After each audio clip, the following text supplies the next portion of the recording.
नमस्कार विद्यार्थी मित्रों, हमने पिछले अभ्यासक्रम में प्रश्न संख्या 1 और 2 को हल किया था। आज हम कक्षा 7 में इकाई 8 दोहा अष्टक इसके प्रश्न संख्या 3 से अभ्यासक्रम को करना शुरू कर रहे हैं। यहाँ प्रश्न है अंदाज अपना अपना। यहाँ पर परिच्छेद दिया गया है, इसके आधार पर हमें उत्तर लिखना है। कभी कभी कुछ इलाकों में बारिश बिल्कुल भी नहीं होती, नदी नाले तालाब सब सूख जाते हैं, फसलों के लिए तो पानी भी नहीं मिलता है, खेत सूख जाते हैं, पशु पक्षी जानवर भूखे मरने लगते हैं। ऐसे समय में वहाँ रहने वाले लोगों को मदद की ज़रूरत होती है। तो तुम भी लोगों की मदद कर सकते हो। तो यह सोचकर बताओ कि अकाल की परिस्थिति हो तो तुम परेशान लोगों की मदद कैसे करोगे। तो इसके उत्तर में हम लिखेंगे कि हम अकालग्रस्त लोगों के लिए धन इकट्ठा करेंगे, उस धन से हम अनाज और दूसरी ज़रूरी चीज़ें खरीद कर उन्हें देंगे।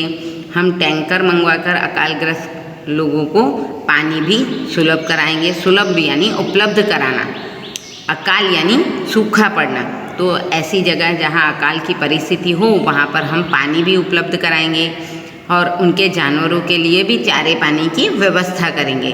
तो इस तरह हम अकालग्रस्त लोगों के लिए मिलजुल कर कार्य करेंगे। प्रश्न 4 हमें कह रहा है निम्नलिखित दोहों का भावार्थ लिखिए। साधु ऐसा चाहिए जैसा सूप सुभाए, सार सार को गही रहे थोथा देई उड़ाए। तो यहाँ पर सज्जन व्यक्ति के लिए कह रहे हैं। कबीरदास जी कहते हैं कि सज्जन व्यक्ति यानी साधु का वेश धारण करने से कोई साधु नहीं बन जाता।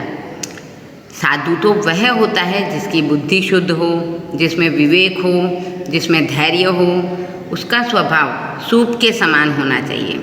जिस तरह सूप अनाज को अपने पास रखता है और छिलके बाहर फेंक देता है, कचरा बाहर फेंक देता है, उसी प्रकार सच्चा साधु भी ज्ञान की बातें ग्रहण कर लेता है और बेकार की बातों में वह दिलचस्पी नहीं लेता है। दिलचस्पी लेना यानी रुचि नहीं लेता है।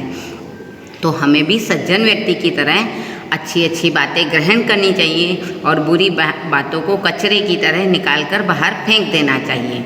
तो हमें भी साधु व्यक्ति से यह सीख मिलती है। दूसरा है तुलसी हाय गरीब की, कबहू न खा ली जाए, मुए ढोर के चाम से लोहा भस्म हो जाए। यहाँ तुलसीदास जी का दोहा लिया गया है। तुलसीदास जी अपने इस दोहे से हमें यह संदेश देते हैं कि गरीब को कभी नहीं सताना चाहिए। गरीब की हाय लेने से हमारा नुकसान होता है। जिस प्रकार मरे हुए पशु के चमड़े से बनी धौंकनी, इससे लोहा गल जाता है। लोहा आपने मित्रों देखा होगा, लोहा गलाने के लिए लोहार एक धौंकनी का इस्तेमाल करता है। धौंकनी जिससे हवा भरकर और आग जलाई जाती है और बार बार उसमें हवा का दबाव दिया जाता है और लोहे को गर्म करके गलाया जाता है। तो जिस प्रकार मरे हुए पशु के चमड़े से बनी धौंकनी से लोहा जल जाता है, उसी प्रकार जिंदा व्यक्ति की हाय क्या नहीं कर सकती। वह तो सताने वाले का सर्वनाश ही कर देती है। सर्वनाश करना यानी नष्ट कर देना। तो इस प्रकार तुलसीदास जी हमें संदेश देते हैं कि कभी भी हमें किसी गरीब को नहीं सताना चाहिए। गरीब की हाय लेने से हमारा ही नुकसान होता है। अगले में रहीमदास जी का दोहा लिया गया है। रहीमन देखी बड़ेन को लघु न दीजिए डारी, जहाँ काम आवे सुई कहाँ करे तलवारी। तो रहीमदास जी इस दोहे में कह रहे हैं कि लोग बड़े लोगों के ठाट बाट से प्रभावित होकर साधारण लोगों की उपेक्षा करते हैं।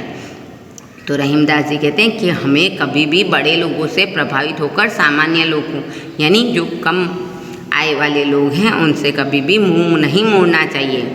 युद्ध में जिस प्रकार तलवार भले ही काम की हो, पर कपड़े सीने के लिए छोटी सुई ही काम आती है। इसलिए समाज में छोटों का भी महत्व होना चाहिए। हमें उनसे कभी भी मुख नहीं मोड़ना चाहिए।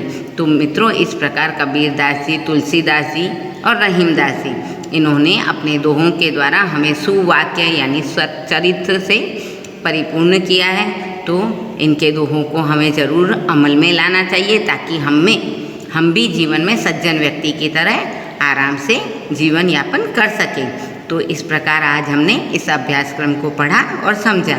धन्यवाद।